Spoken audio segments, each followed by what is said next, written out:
Welcome back to Sherlock Holmes versus Jack the Ripper. We are here, about to examine the next crime scene. We are at the Wasp's Nest, which is just the absolute worst name for a bar. There's far too many noises in it. Wasp's Nest. It's just odious and rancorous to the ear. Alright. No, I can't do that. So, am I supposed to talk to the bar? I'm supposed to talk to the barkeep. Okay. Journalist, there was literally a murder right outside while you were here.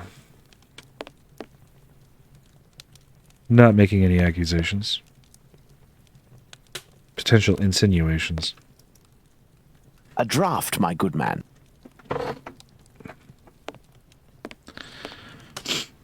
Here, sir. Tell me, was it not a mere stone's throw away from here that the Whitechapel killer struck last week? That'd be Jack the Ripper, that's his name. Slit the throat of a working girl in a small courtyard over there behind them big wooden doors. Below the Workers' Club? The very spot, below Lipsky and Co. I wouldn't be surprised if Jack was one of them, if you catch my drift. I do, unfortunately, Lipsky catch and your Company. drift. Do you mean to say that someone called Lipsky runs this club? Nah, it's just that it's full of Jews. In Whitechapel, we call them all Lipskys, like that Lipsky who killed that girl in Batty Street last year.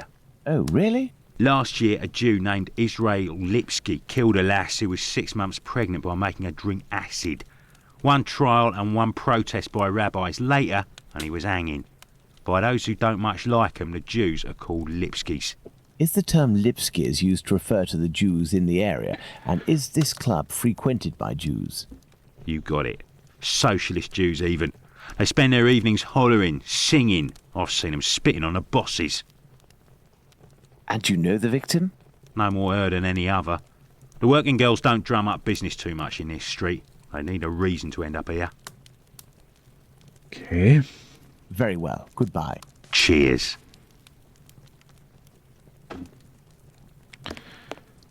No, I can't do that. Alright. What am I stuck on? Why did I come in here again?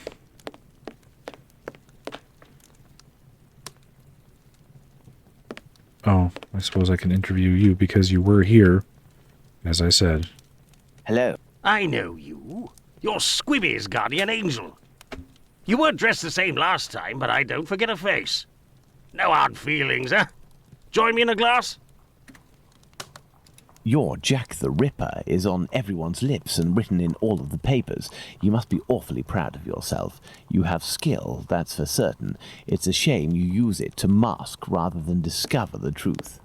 You better believe that I'm going to find out who it is. I got a hold of old Schwartz's interpreter. You know, the Hungarian who saw Liz Stride get it. Doesn't speak a word of English. And when he went round to the station, another Jew went along to interpret. I found that bloke, and he repeated everything that had been said at the station. It won't be long before I find these fellows. Why do you say these fellows? Were there several of them? Do you not read the papers, or what? Well, given the rubbish that you read sometimes. Let me explain. At 12:45 a.m., Schwartz goes down Burner Street towards Fairclough, on the side of the road where the Workers' Club is. A bit further from there, just near Dutfield Yard's wooden doors, a chap and a lady are arguing. The Star said that the bloke wanted to push the girl into Dutfield's yard, but the translator told me that Schwartz saw him pulling her towards the road. She doesn't want to follow. He grabs her by the shoulders and throws her to the ground. She falls. Falls a bit, but not too loudly.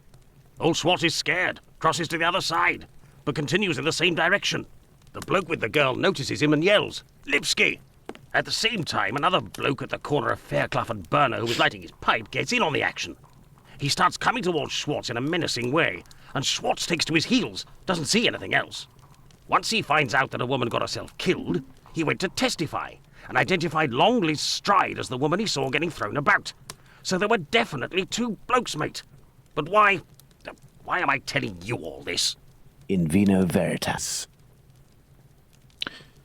I'll take my leave then, Mr. Bulling. That's right. In Till wine next time. truth. First and foremost, I must find P.C. Smith. Did I find him? Good evening, Constable. Good evening, sir. I am Dr. Watson. Would you happen to be PC Smith, the man who patrols this beat? That's me. And you work with the famous Sherlock Holmes, don't you? What can I do for you? Pardon me. I believe you were on duty the night when the murder took place here.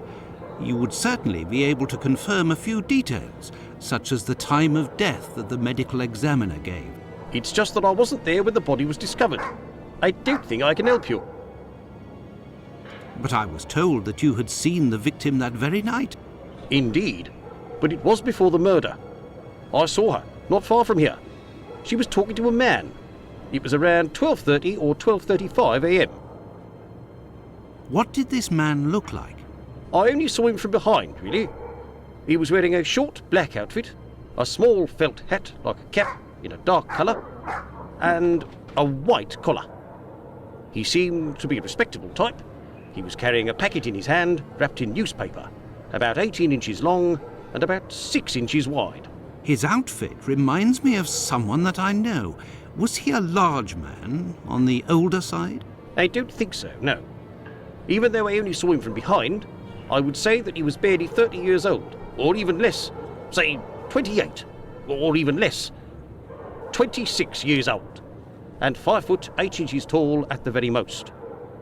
He had a small dark brown moustache and an olive complexion, I would say, but once again, I only caught a brief glimpse of his face in three-quarter profile. Okay. Nobody else saw this man? I discussed this previously with Mr. Eagle, the president of the Workers' Club. That night he returned around 12:40 a.m. to the club. He used the passage through Dutfield's yard to get into the club because the main door was locked. He can attest that he didn't see anyone else in the passage at that time, but wasn't really paying attention to who else might have been in Burner Street itself. He was listening to the song coming from the club. In short, no one else saw him. Well, thank you for having satisfied my curiosity, my friend. A fine evening to you, Doctor.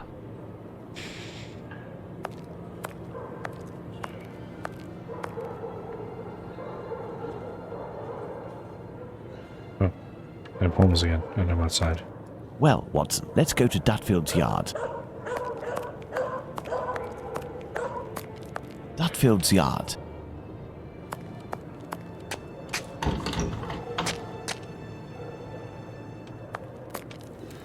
Your interrogation of PC Smith has proven to be very shrewd and of great interest. Thanks to the information I've managed to gather and that you were able to read in my notes in Baker Street, Watson, we can recreate what happened that fateful night at this location, Dutfield's Yards to be precise, the site of Liz Stride's murder. Okay, 11:45. Oops. Or just 12:45. 12:45 a.m., Schwartz runs away, followed for a short distance by this man. 12:40. 12:40 a.m., Eagle, the president of the club, enters the workers' club via the passageway through Dutfield's yard. He passed through Dutfield's yard. If Liz Stride had already been killed, he would have had to walk over her. The murder, therefore, had not yet happened. Well, this is much, much easier when they literally just give you the times.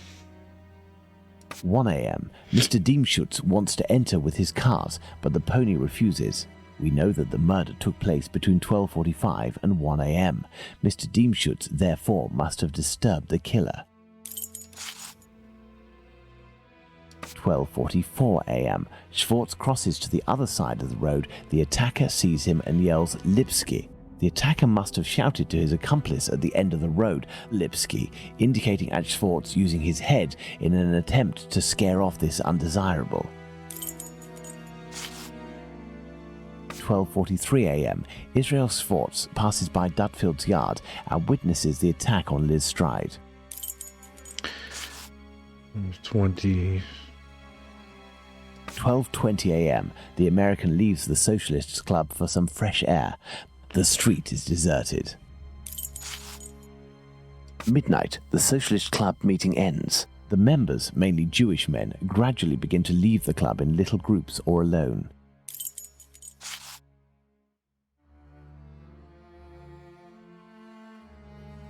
12:30 to 12:35 a.m., Smith notices Liz Stride talking to the man with the package. Let's place Liz Stride's murder on the timeline, Watson. Okay.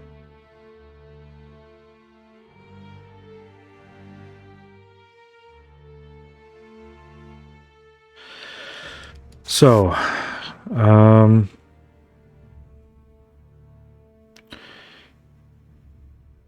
Jesus, it's quite a much larger amount of time than I expected. So sometime between 12:43, when Liz was last seen alive,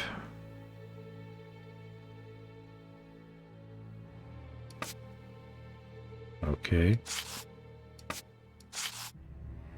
It's most definitely somewhere around there. 12:45 to 1 a.m., the murder of Liz Stride. It took place in this very spot, as the traces of blood were very confined.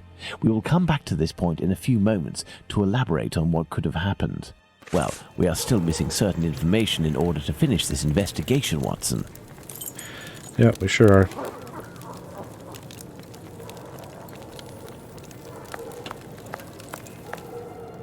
This door leads to the Club for Jewish Socialist Workers. Watson, imagine the victim laid down there on the ground. Okay. The throat, there is but one clean cut, slightly slanted downwards.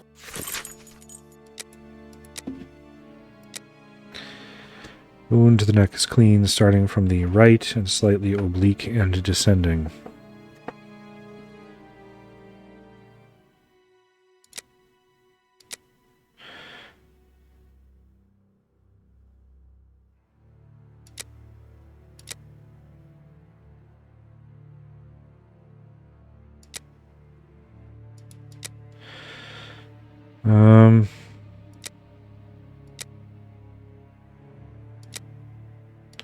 Strong man, right-handed.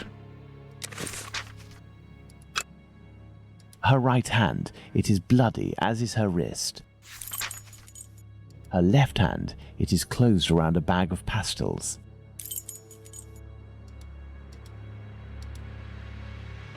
No bruising, but also no blood.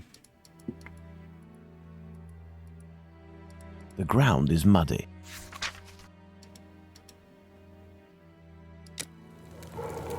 Oh, there's more.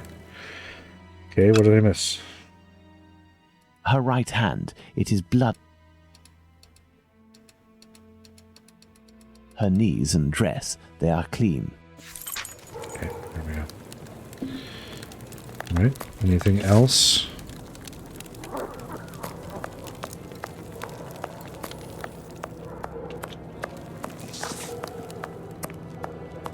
Anything up here? No. This door leads to the Club for Jewish Socialist Workers. Okay.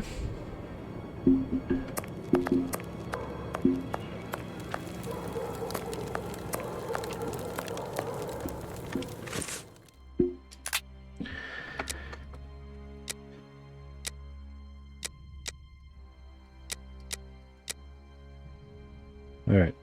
The knees and bottom of the dress at the front are clean. The ground is dirty, and so therefore the victim didn't struggle on the ground, which means that the victim was killed lying down, or killed upright and laid down slowly, but this is probably what they want me to do. Elstride had her back to the killer. Elstride and her murderer were lying down at the moment of the mortal blow. Elstride and her murderer were standing at the moment of the mortal blow. Well, it doesn't... Did I see... There's no blood on the wall. So I'm guessing she was laying down. Elstride's killer is taller than the victim, shorter, approximately the same height. Well, no. Definitely he's approximately the same height. Okay, one of these must be...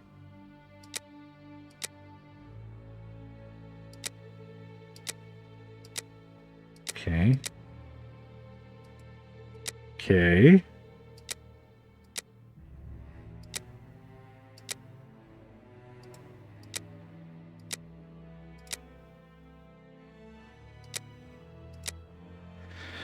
Okay.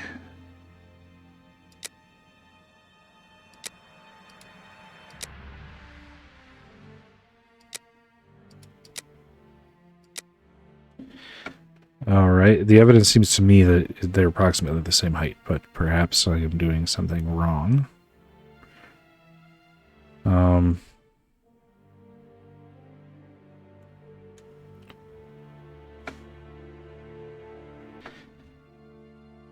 Okay, I don't understand. The wound pattern, the evidence seems to me to indicate that the killer and Liz were about the same height.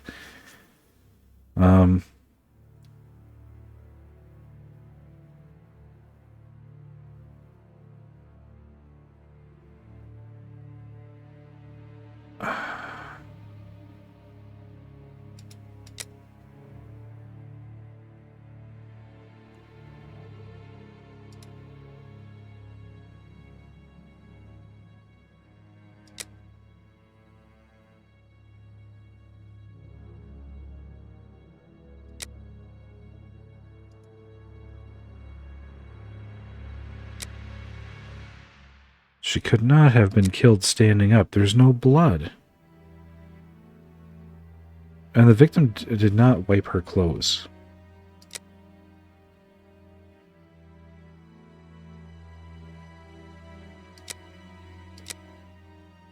What?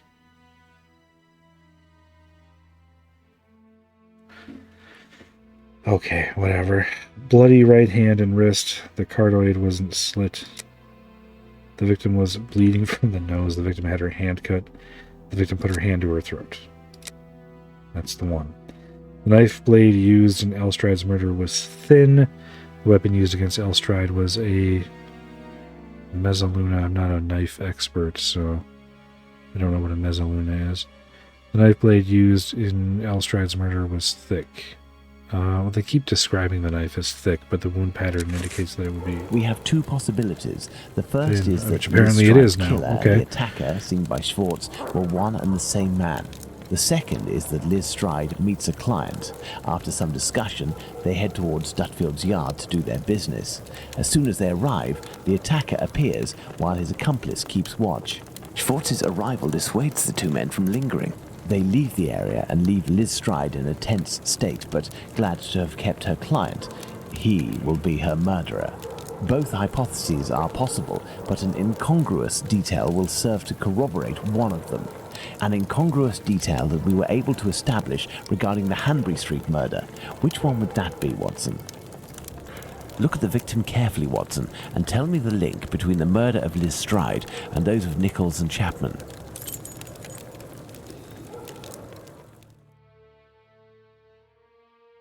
Okay. Well, none of the other victims seem to be conscious at the time of their murder, so that's not uncommon. The wound isn't common. No, that's not it. This one has no disemboweling. There's no bruises. The only thing they have in common is the wound to the neck. I don't remember there being candy at the other crime scenes A either. bag of pastels, Holmes. That's A bag of it. How? pastels. Indeed, Watson. If this woman had to defend herself against an attacker, why would she have held onto this bag in her hand? I suppose, yes, It they all would did have fall objects in because their this hand. woman's hand tensed at the moment when she fell to the ground. Therefore, Watson, we know the killer distracted his victim's attention by making them take something out of their pockets. Yeah, that's true. Why didn't he slit her throat like the others? He must have feared a struggle with this strong-willed woman. Why didn't he eviscerate her? Because Louis Diemschutz arrived.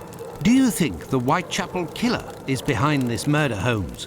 Yes, and now this murder has been linked to its rightful perpetrator, it will take on deeper meaning when we have examined the facts from that night.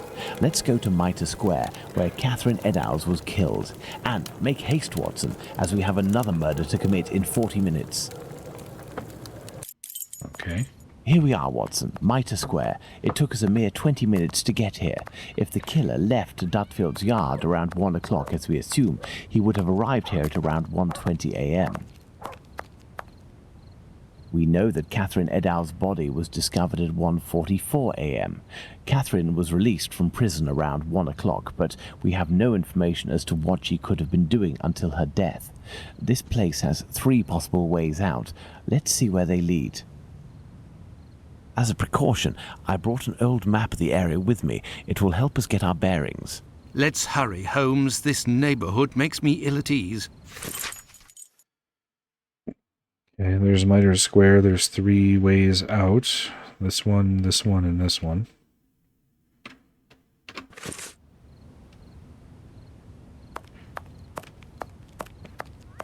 Okay, that's the main one to the south that we noticed before, which means that there is...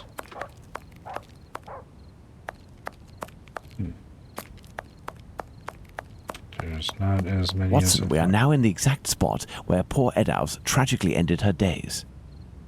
This spot is very dark, Holmes. That is probably why our murderer chose it. Let's see, we'll need a lantern. A lantern. A lantern. This is Mitre Street, from where Watkins, the constable who found the body, came. I have no reason to go that way.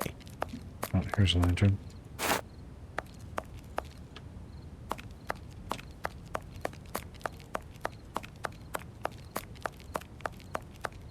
This dark and narrow passage leads to St. James's Place.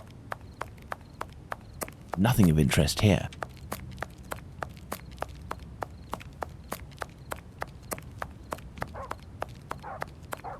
Church Passage. It must be opposite the Imperial Club at 16 to 17 Duke Street. Let's go to the end of this lane, Watson.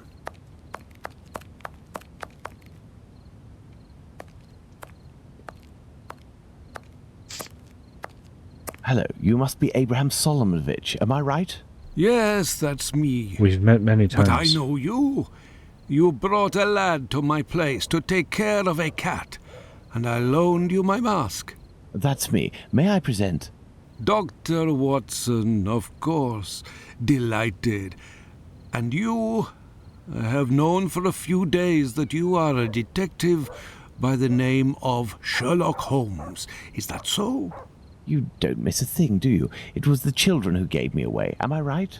They didn't want to, but I gained their confidence by offering them a small comb and half a cake. They made a good deal out of it, so I don't blame them. However, I must request, as a personal favour, that you do not reveal my identity. You have my word. Curiosity is just killing me, as you may have guessed. Would it be breaking an oath to confide in me the nature of the investigation that you are leading? Does this spot where we are now in Mitre Square mean anything to you? A demon lives in this city, Mr. Holmes. These unmentionable acts degrade the human race and put the Jewish community in terrible danger. Lots of rumours are circulating, but they are but rumours. I see you're leaving the Imperial Club. It's a stone's throw away from Mitre Square, and the 2 recent murders were most probably discussed in there. Do you know if anyone from the club saw or heard anything that night? Yes, Mr. Holmes. That night, 3 members of our club saw a woman talking to a man at the very spot where we are standing, a few minutes before the body was found, at the end of this passage. Fantastic, Holmes. Calm yourself, Watson. There is nothing at the moment to suggest it was the victim. Can we meet these members? I am afraid that won't be possible. As soon as the police heard the evidence of these men, they were sworn to silence. I understand. But you are working for the good, and I must tell you what I know.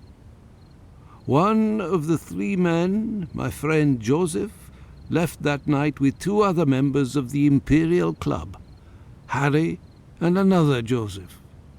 It was around 1:35 a.m., perhaps a bit earlier, when Joseph, not my friend, but the other, the Aldgate butcher, exited.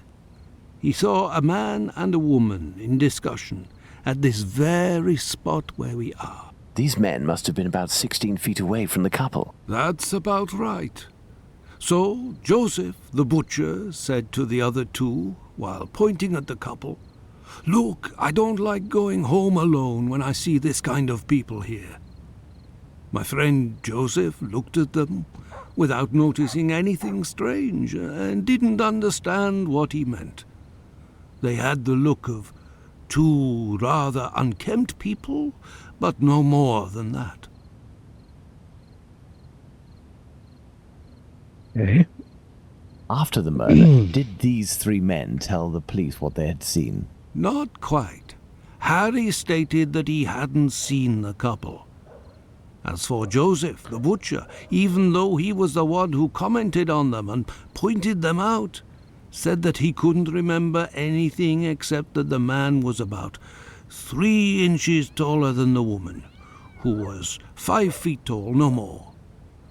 My friend Joseph, on the other hand, did his best to cooperate with the police. Okay, can we please just get through And what this? did your friend Joseph say? What did this man and woman look like? The man must have been 30 years old, about 5 foot 7 inches, light complexion, and a fair moustache. He wore a loose, dark jacket, a grey cap, and a red scarf around his neck. But he Was said it that an he American only saw cap? him for a brief instant, and it would be impossible to recognize him. And the woman? He only saw her from behind. She had her hand on the man's stomach and seemed to be pushing him. He said that he remembered that she was small, was wearing a black jacket and a black bonnet. Okay. One final I'm question. The skipping through Imperial this. This is Club. Thank you. That mind-numbingly something. slow.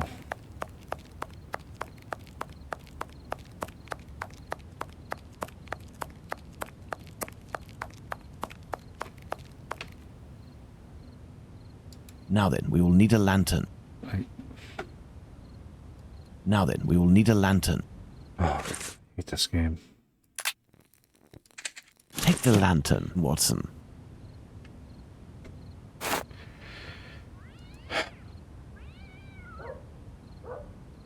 A thimble is located right beside one of the victim's hands, just like Chapman's sachet of pills and Stride's pastils.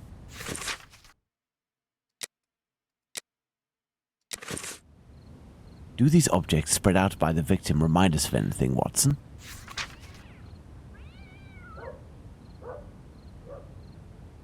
The inside of the thighs is clean. Once again, there were no sexual relations between the victim and her murderer. Part of this apron is missing. We will follow up on that shortly. These intestines were pulled out altogether to grant access to the abdomen. The head is turned towards the left. The murderer must have been on the right side of his victim. Let's look at her from the front.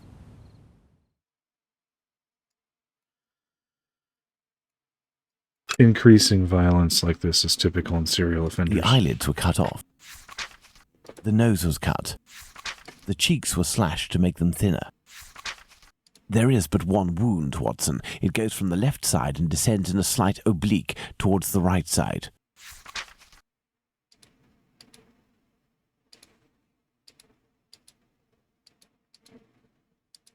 Got it? Yeah. The main incision goes from the sternum all the way down to the groin. The murderer opened this abdomen as if it were an animal carcass. A kidney was removed. The uterus was removed. My Okay. goodness, Holmes, it was a slaughter. Understand, Watson, that our killer had neither the time nor the conditions to bother with the niceties. He had no more than 7 or 8 minutes at most to kill the woman, open her up, and all the while in total darkness.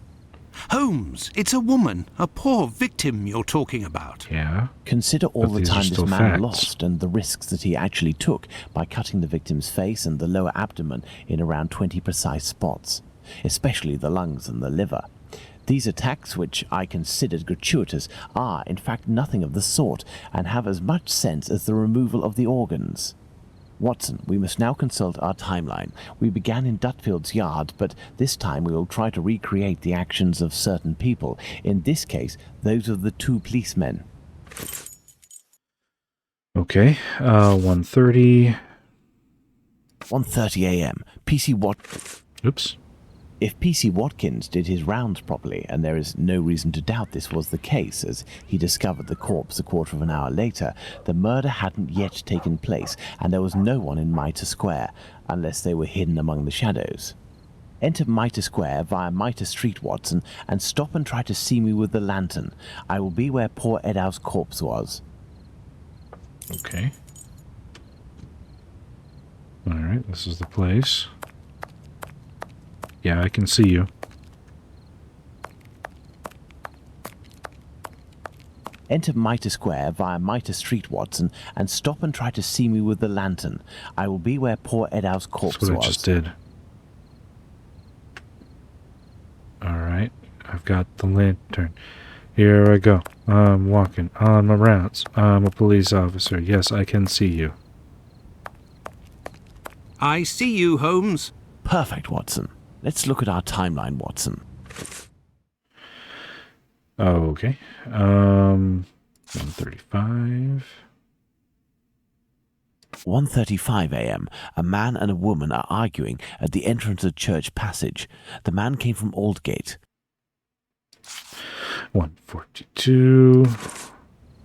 1:42 a.m. PC Harvey arrives in Mitre Square. It should be noted, Watson, that the constable didn't enter Mitre Square. He could not have seen the corpse lying on the ground.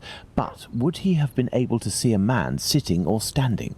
Go to the Church Passage entrance, then come back and try to see me while holding your lantern. I will stay at the spot where the victim was discovered. Okay. Police officer going on my rounds.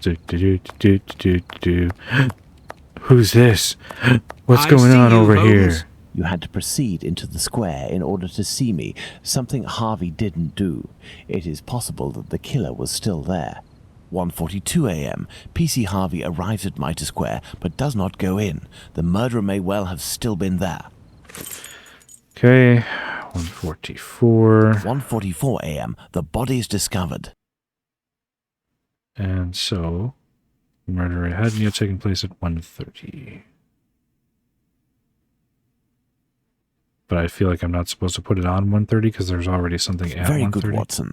Thus we can categorically state that the murder had not yet occurred at 1:30. Let's put the murder of poor Eddowes on the timeline, Watson. So then, she would have been killed at some point after the argument and before the body was discovered. 1:35 and 1:42 a.m. The murder would appear to have taken place between these times, that is to say, within 7 minutes. Agreed, Holmes. But does this really prove that our killer had the time to perpetrate these two murders? Let's look at our timeline, Watson. Yeah.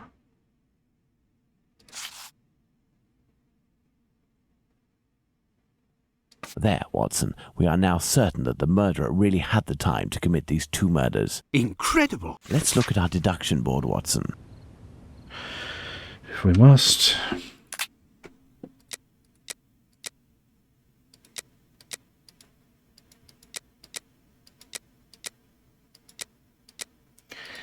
Alright, the items are meant for a woman. These items belong to the victim. See, Edo's murderer is a transvestite, fetishist. Okay. A thimble is found right beside the victim's hand. She held the thimble in her hand. Liver and lungs went, incisions, kidney, uterus removed, nose cut, cheeks slashed, eyelids cut. The murderer hates kidneys. Murdering people isn't his goal. He just has to kill them in order to get to those kidneys. The murderer knew anatomy, I know, is what they're trying to say, but ultimately that's not really necessary to draw that conclusion. So it's possible to dismember corpses without having that much knowledge about anatomy. It's actually not that difficult. The wound to the neck goes from the right and slightly oblique descending. Murderer, I don't know if that says that he wanted to decapitate the victim, but it was certainly a fierce attack, sure.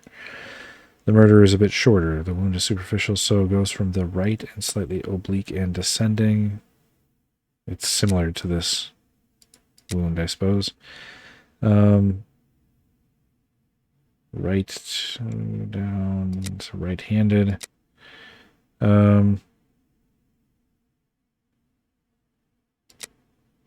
same basic wound. An accomplice. Elstrite's murderer, maybe one and the same. The central incision goes from the sternum down towards the groin. Like that of an animal. A piece of C. Edo's white apron was cut. The items at the victim's feet are very orderly, so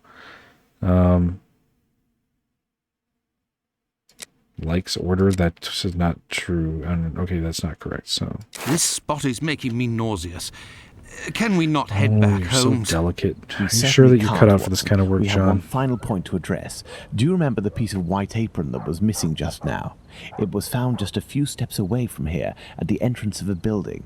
That's where we must go. Okay. Entrance of a building, huh?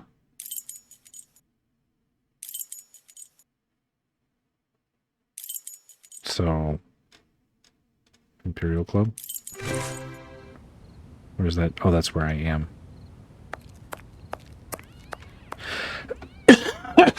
Pardon me.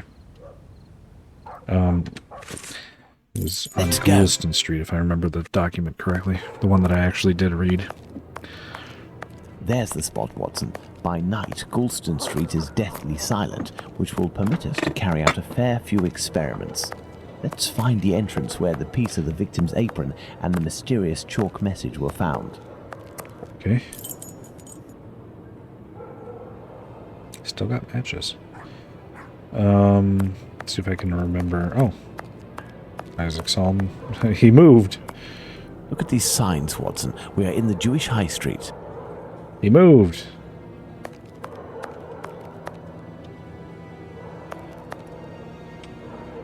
What am I stuck on? Look at these signs, Watson. We are in the Jewish High Street. Alright, if you say so. Look at these signs, Watson. We are in the Jewish High Street. Alright, I'm gonna stop having him do the same thing. Is this what I was hung up on before? I have no reason to go that way. Okay. Jamming on the space bar. Let me guess. Jewish High Street? What the Look at these signs, Watson. We are in the Jewish High Street. Okay.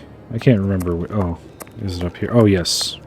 108, 119 Wentworth. Yes, this is the place. There's the spot where the apron and the message were found by PC Long. Now, let's recreate the scene. Remember, Watson, it was raining that night. Find me something with which to mimic raindrops hitting this wall while I write something with my chalk. The Jews are not the men that will be blamed for nothing. But what does it mean?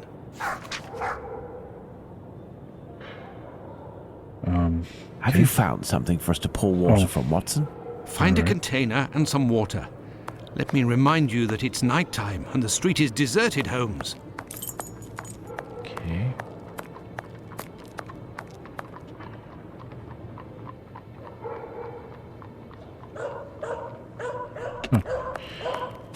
The space bar sometimes is useful and sometimes is Water. not. Okay, so there's the water. Where's the busket? Yeah. Is this a busket?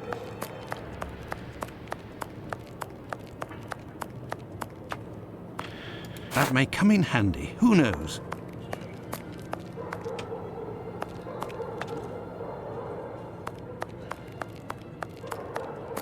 An old wooden pole. A merchant probably threw it out. Collecting random shit to cobble together some kind of MacGyver solution. Oops.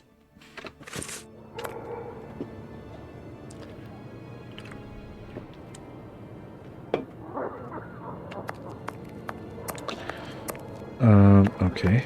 That may come in handy. Who knows?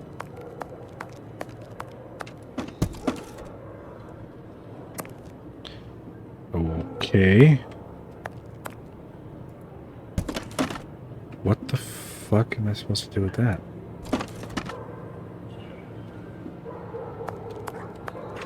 What the hell?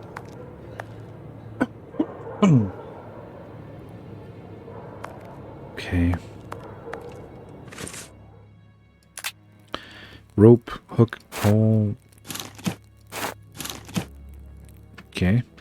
I fashioned a thing. What am I meant to do with this?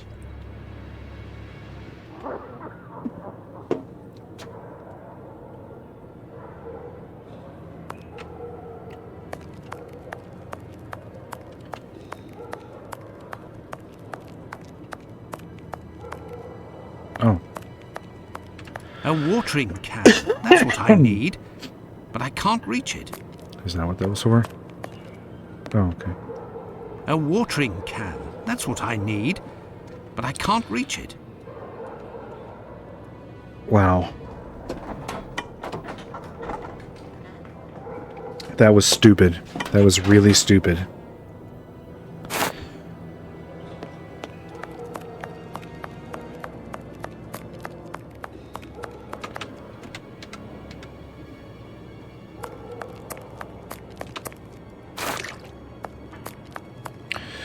Hey, I just solved the dumbest puzzle. Here. The Jews are not the...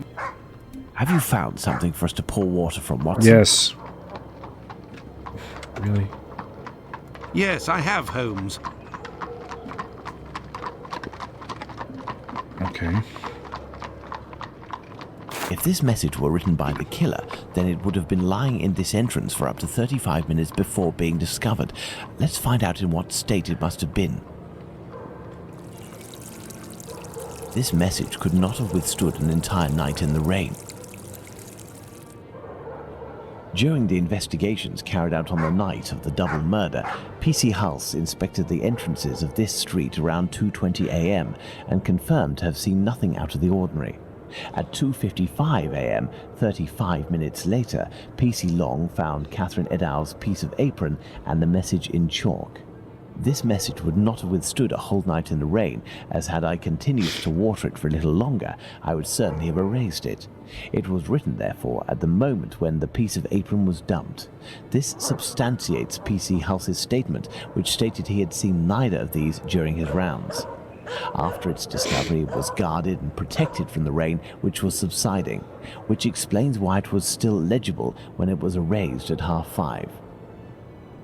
My dear Watson, when you met P.C. Smith on his rounds in the street, where was he? On the pavement or in the middle of the road?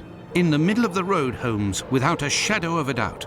Good. You will go down the street with your lantern as if you were a policeman on patrol, using Smith's position as a guide. As soon as you see the entrance where I used the watering can, tell me if you see anything. Okay. I'm a police officer. I don't see anything. There, Holmes. From here, I can see something written. I can't. Can you read it? No. Do you see the white rag, Watson? Yes. I see something on the ground, but I'm not sure if it's what you were talking about. P.C. Long, who found the piece of apron, was examining the interior of the entrances, and yet nobody would have predicted that this piece of material would be discovered on the very night of the murder by a policeman on patrol. What are you trying to get at, Holmes? Let's look at this message on the wall, Watson. The Jews are not the men that will be blamed for nothing. In other words, the Jews were possibly blamed for nothing, but that will no longer be the case. Reading this message naturally begs one question. What would that be, Watson? Why? Indeed, Watson, why? For what reason would one have the right to blame the Jews in the future? Remember, Lestrade was killed near a club for socialist Jews, Edow's not far from a synagogue and the Imperial Club, and finally, this piece of apron dropped here. This building is occupied by Jewish families. The killer really did go out of his way to incriminate the Jews living in the area. It's a bit obvious, Holmes. Yes, but with the rumors, Watson, the author of this message would have received a response to his strategy. You are right, Holmes. So perhaps it's a good thing this message was erased. Whoever took the decision to do this is a man of great wisdom and courage. Let's return to Baker Street, Watson. Yes, but... I have some pipes to smoke to help me think more laying clearly. it on thick. Let's go home. I gotta get Let's go high back so I to can Baker think. Street. Home, sweet home. Gotta get home. Sherlock's gotta get his fix. I had nightmares all night, Holmes. As for you, I bet you didn't get a wink of sleep, did you? It's this chalk message business, isn't it? Among other things. And this lunatic is still running free. If only we knew what he looked like. But we do know, Watson. We have a fairly accurate description. I must have missed an episode of your adventures, Holmes. Not only have I heard you discredit the value of our eyewitnesses, but the few descriptions we do have don't seem to correspond. An inaccurate account can regain its value if we can discover why and to what extent the truth must be rewritten. We've learned a great many things tonight, and I'm able to tell you what our man looks like. Really? Yes, and we're going to need a few things, Watson. Find me 3 mannequins, my worker's costume, my 3 full wigs, one of your worn garments, yes, that can be used for the workman's outfit, and one of your old suits. Oh, and my deerstalker, the one I never wear, but everyone seems to think I wear day and night.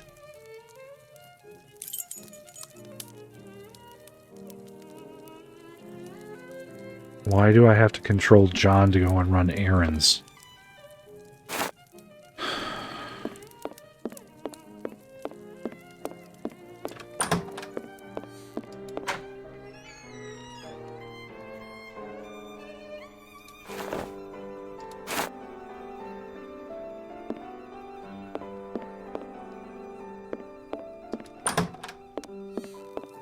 What else? Wigs and such.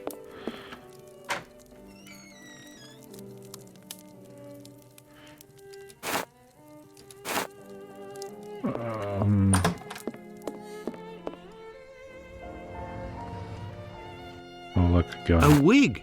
This will come in handy. Oh, this game is so tedious. Why have me do this shit? Just bring the mannequins out. Get to the part that's actually interesting.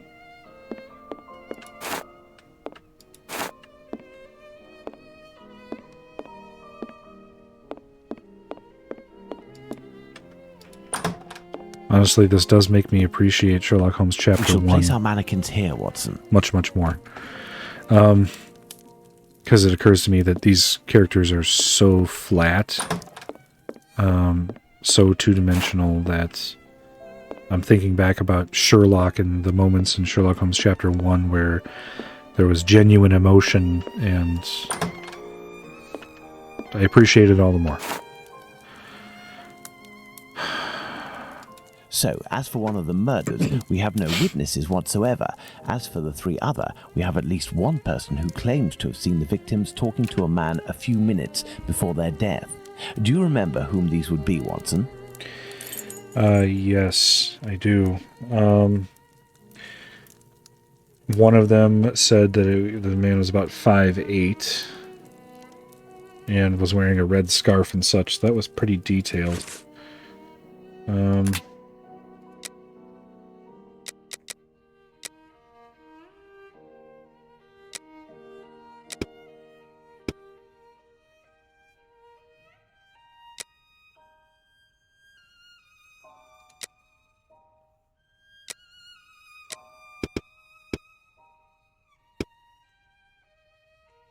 That's hers. I know that there was some. Was it?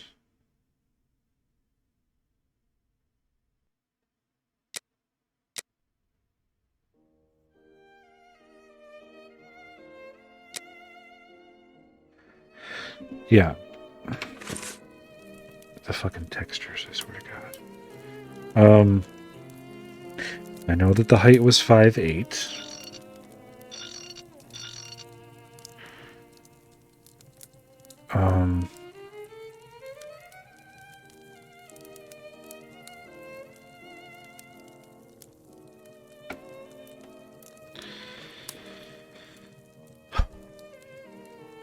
I don't want to have to go back through all of the dialogue and shit.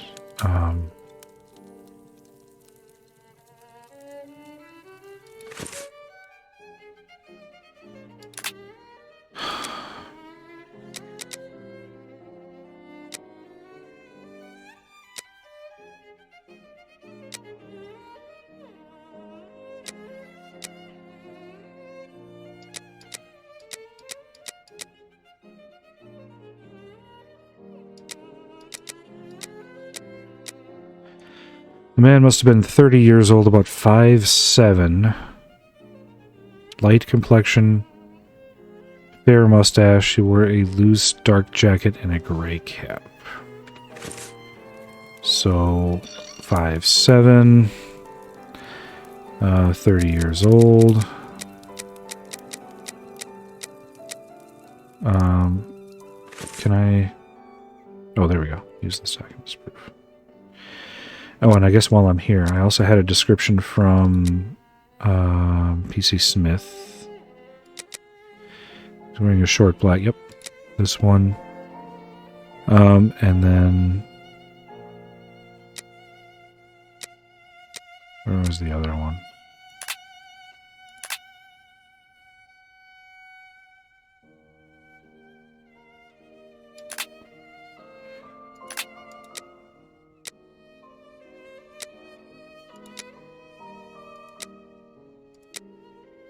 This one was a while ago.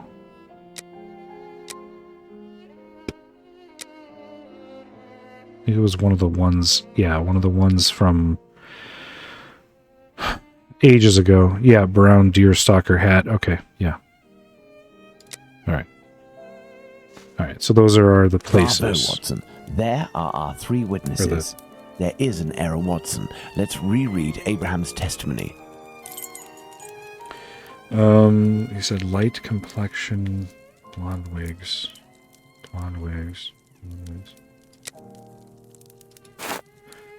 Dark coat, gray cap. Oh, okay, I guess I can't.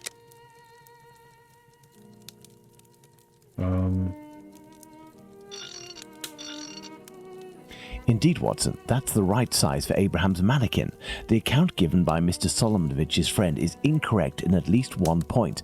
The first Joseph said that the man was at least 5 foot 7 inches tall. The second Joseph said he was 3 inches taller than the victim, whom we know was 5 feet tall, which would suggest a height of 5 foot 3 inches. Don't forget that it was this second Joseph who attracted his friend's attention towards the couple on the other side of the road. We can assume he got a very good look at them. Okay, and I remember Officer Smith was like, he's 30, no, he's 28, no, he's 26, so... 26. And he said he was 5'8". What else did he say? Short black outfit, small felt cap, dark color, white collar... Okay. Felt cap like this. And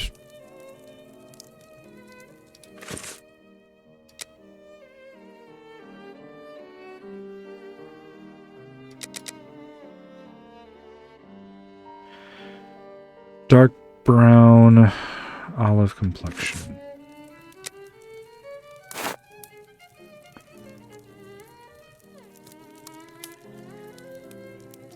Was it gray?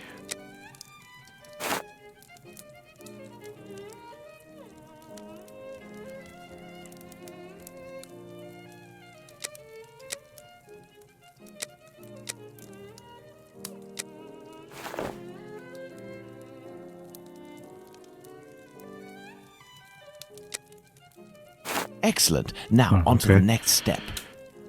So then this one must be wearing this Excellent. coat. Okay. Now, on to the next step. And then the testimony of E. Long.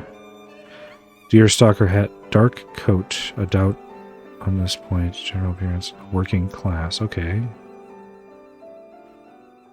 Dark hair, mustache, dark face. Looks like a foreigner. So...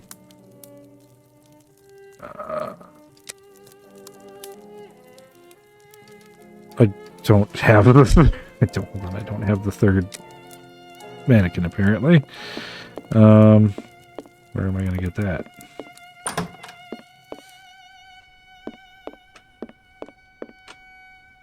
Ah.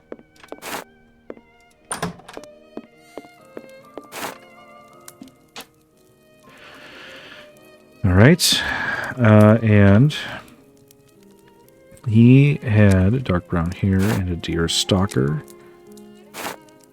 I guess I need to reuse. No, I can't reuse the costumes. Okay.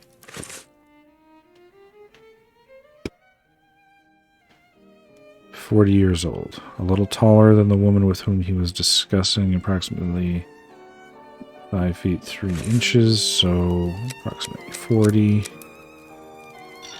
A couple inches taller than 5'3", so 5'3". As for young Okay. P.C. Smith's account, he must have been mistaken about this person's real height. It is only an inch or two after all, and we can attribute the same height as the other two.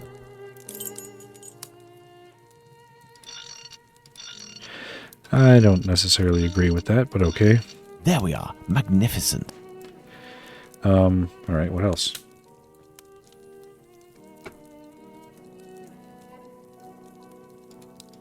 I must still be missing some clothes. He did say his worker clothes. I thought that's what I did, but yeah, there we go. Okay.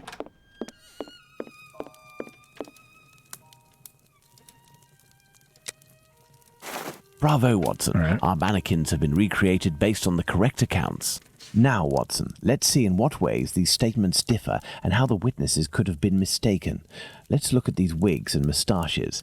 Let's start by taking the first Joseph's testimony, who saw the man head-on in a well-lit spot and in which he noted fair hair. Now, let's consider the same person, but in the lighting and angle of the other two witnesses, in the darkness of night with poor artificial lighting from above. Put out the light, Watson.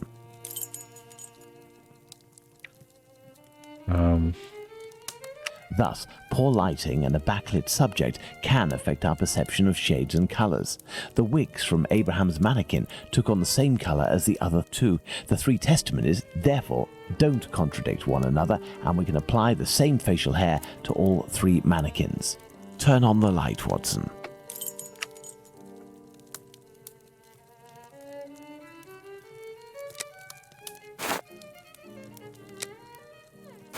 Yes, I have, Holmes. Well done, Watson. With regards to the murderer's hair, the three witnesses should agree on Abraham's testimony. As Joseph is the only one who saw our man in full light, his hair must therefore be fair. You see, Watson, it is hard to draw objective conclusions when one is an eyewitness to an event. This leads us to reconsider the various statements regarding the supposed age of the man. Even if you are face to face with someone in full light and for a period of several hours, to what extent can you determine their exact age? And even more so if you observe them for only a few seconds and or from behind. We must allow some flexibility when considering our witnesses' statements, but always scientific flexibility.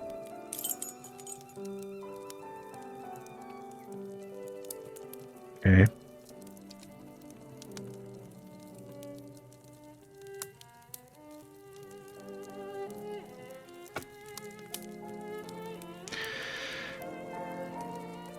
Um...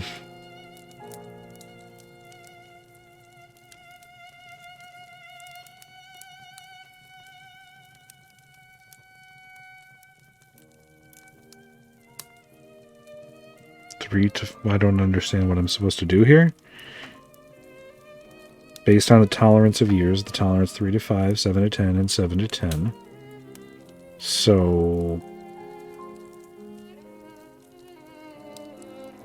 30 to 50. 30. So what's to stop me from just doing this?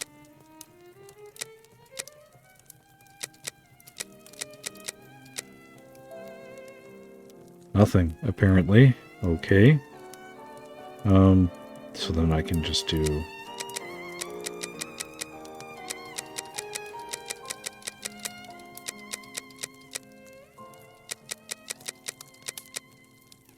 What the hell is the point of this?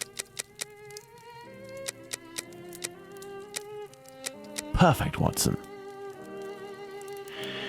Oh, if you say so.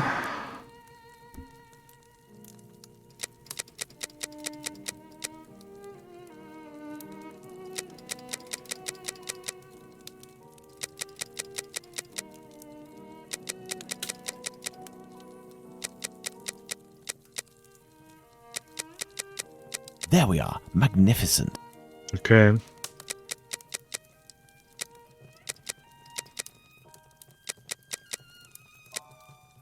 Excellent. Now, on to the next step.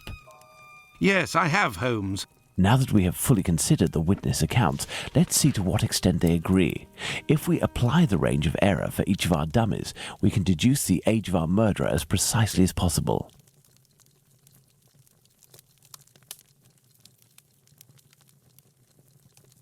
$33.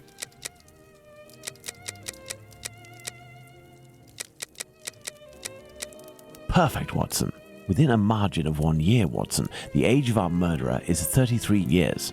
But the man described by Smith was dressed respectably, whereas the other two were poorly dressed. Indeed, but Whitechapel's respectively could quite easily describe the Sunday bests that all lower-class men own. Now, let's place ourselves in the shoes of Liz Stride's killer. He has just slain his victim and sees Louis Diemschutz discover her body. Our killer is at great risk if he stays in the area.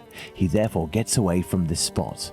But he wants to kill again. However, he might have been spotted in the area before having committed the murder by a constable on his round, perhaps, who managed to get his description. What do you think the killer will do?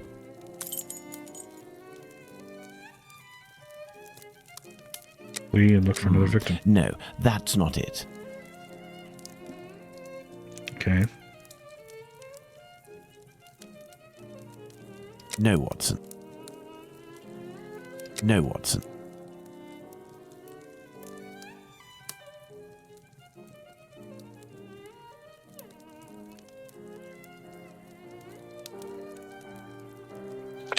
We know that he went looking for another victim. That's what happened. So if it's not flee, okay, it must not be flee. He didn't buy a fucking disguise. He didn't wait around. He didn't throw his clothing away. He didn't go to a pub. He didn't have an accomplice. So if it's not flee, it must be return. Go back home or to a safe location, change his clothes and leave again in search of another victim. It's the only possible explanation, Watson. The man returned to the safety of his lodgings and then decided to go out again with new clothes and repeat his sinister nocturnal I think that is work. extremely That's unlikely how given the discrepancies timeline that we between have, but witnesses okay. with regards to clothing can be explained. What a cold-blooded animal. And what determination! Powerful motives are pushing this man. Thus, we can conclude that the respectable man with the package may very well have been seen by the two Josephs. Even if it is just a mannequin, it's giving me goosebumps. But have we really made any progress, Holmes? I mean, there must be thousands of men in Whitechapel who match this description, wouldn't you say? You're right, Watson. We have worked on who, now let's work on where. We need a map of Whitechapel, and please also find me a pencil, 2 compasses, one of which can draw ellipses.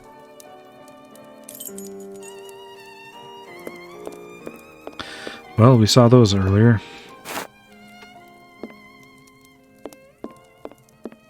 Here. We'll need a map, Watson.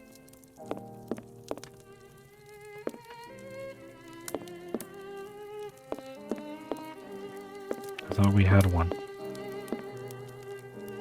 I am in need of something. First of all, let's place our 4 murders on this map, as well as the spot where the graffito appeared, and the piece of apron was dropped.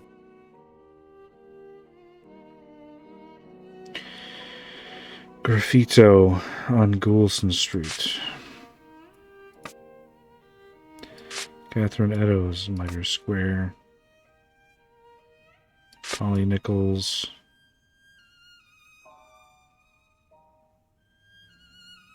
Bucks Row. Elizabeth Stride, Dutfield's Yard. Oops. Annie Chapman on Hanbury Street. Perfect, Watson. Let's connect each crime scene to the one out of the others that is the furthest. What do you want me to do? Oh.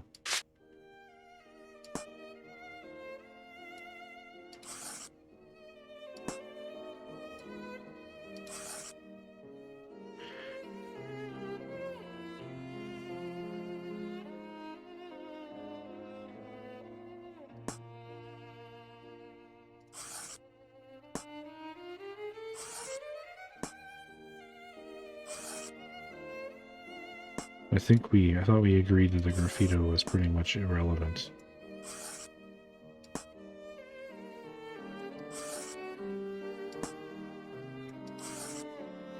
Like, that's what you want me to do?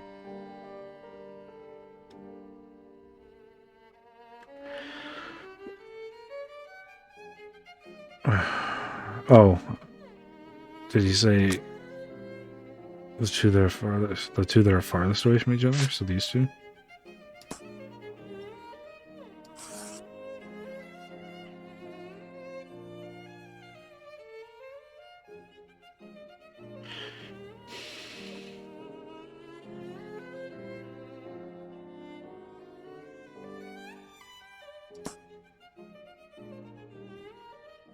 You see, Watson, the murders aren't grouped together, but seem to be spread out like cardinal points around a central zone.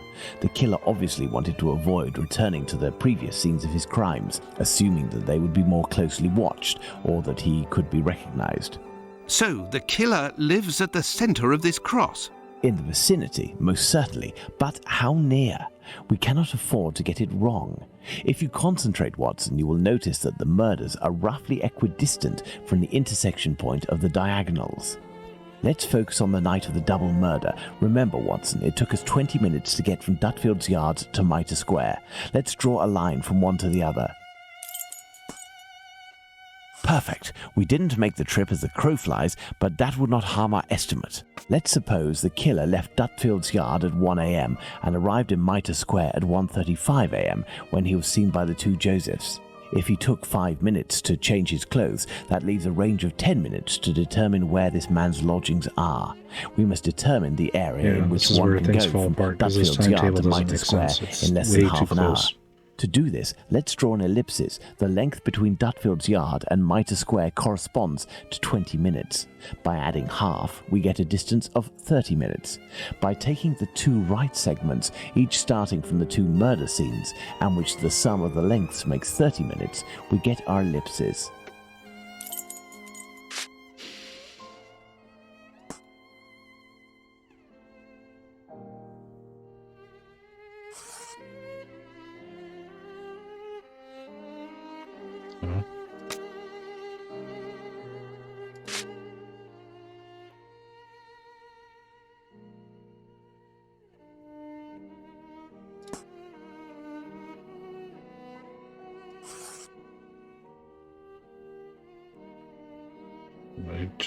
Am I just not close enough to the center, or what?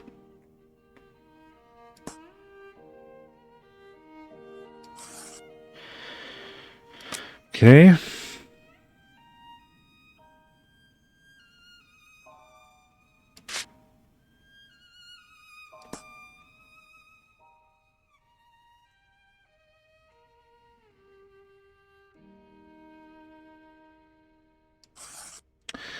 Come on, are you serious?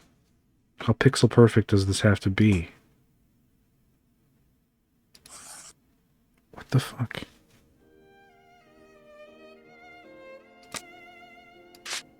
I draw an ellipses. I have both murderers right here, like going through. Oh my god.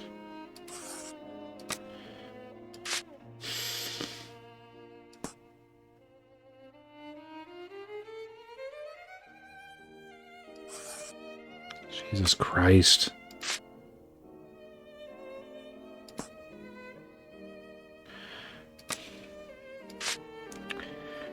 Trying to use landmarks on the map. Okay.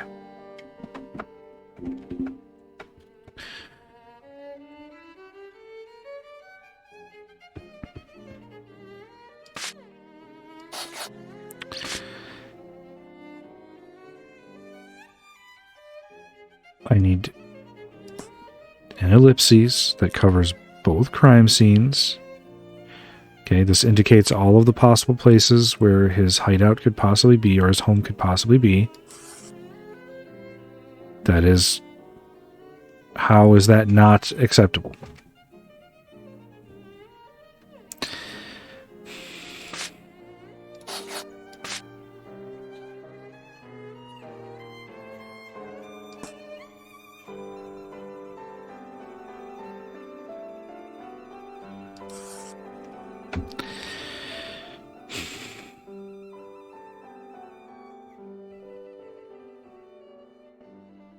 Or is there a second part to this?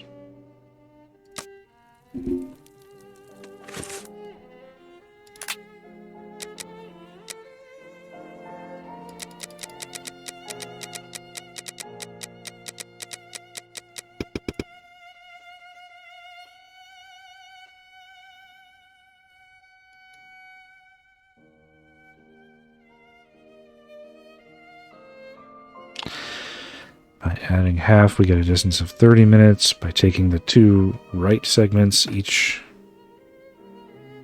Okay.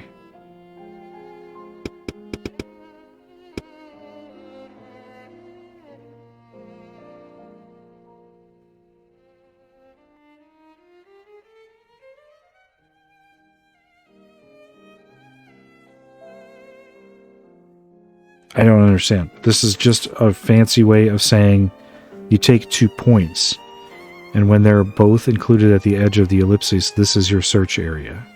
I'm not disagreeing with that. I am disagreeing with how precise does this ellipses need to be. It's got to be pixel perfect or something because they're both in the circle.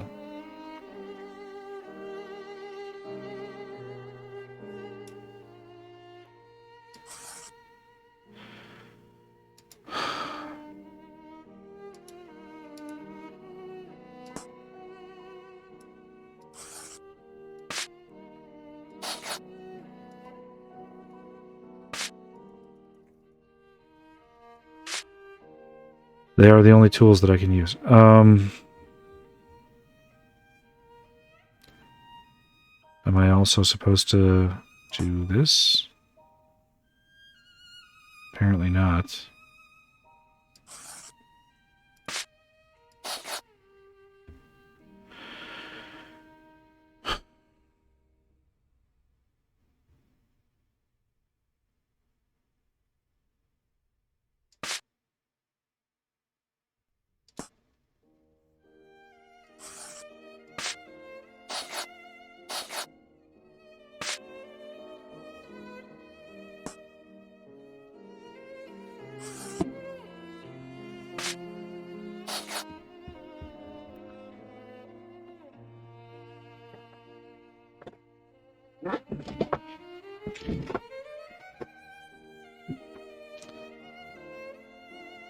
All right.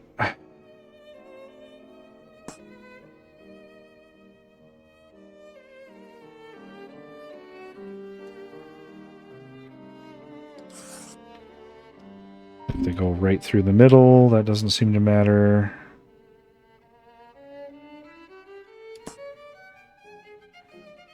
If I have them both definitely on the inside, that doesn't matter. If I have them just on the edge, perhaps? No.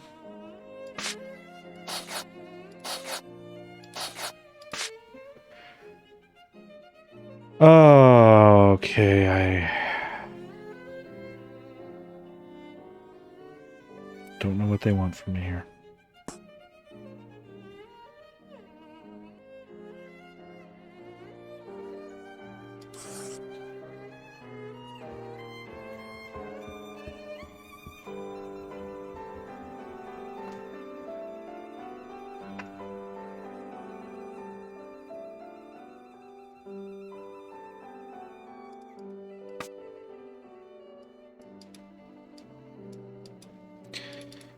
Can't go back to the pencil. I can't move on to any of the other things. I can erase and I can draw ellipses. That's all I can do.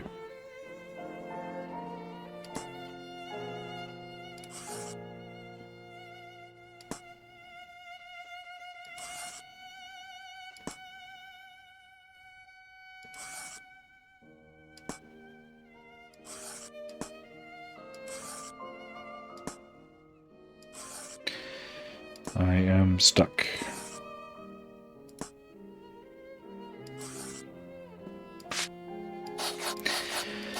Okay, I don't know what else to do here.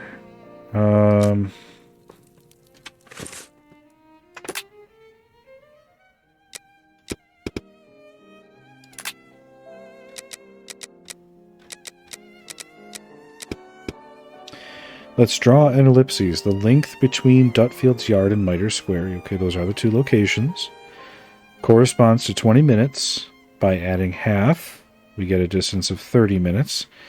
By taking the two right segments, each starting from the two murder scenes, and which the sum of the lengths makes 30 minutes, we get our ellipses. That is all there is. If you took 5 minutes to change his clothes, that leaves a range of 10 minutes to determine where this man's lodgings are.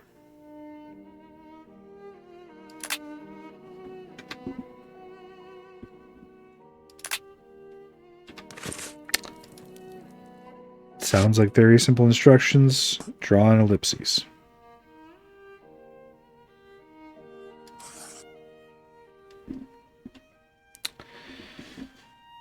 Help.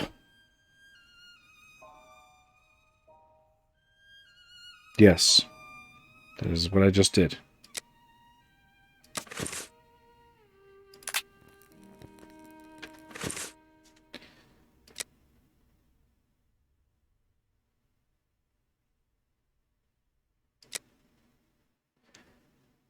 Okay, I'm gonna have to look up a solution.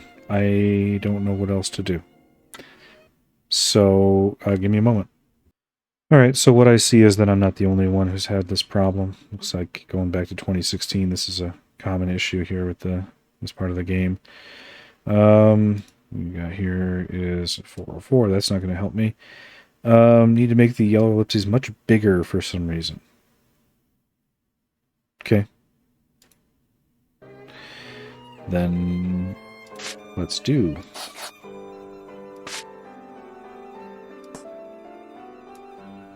There we are, Watson. Our killer Oh, lives for in this fuck's sake. area. It's still rather a vast area, Holmes. Yes, indeed. And our goal is to reduce this area as much as we can. We must consider the fact that the murder at Mitre Square was committed under a certain amount of pressure, given that the killer knew he was wanted for the acts he committed not long before.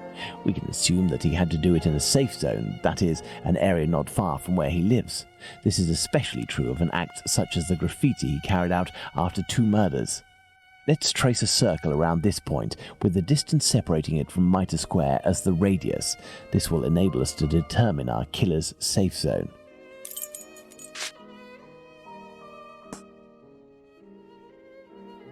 Our killer must surely live inside this circle. Now, let's intersect it with the ellipsis that we previously determined. And how would you like me to do that?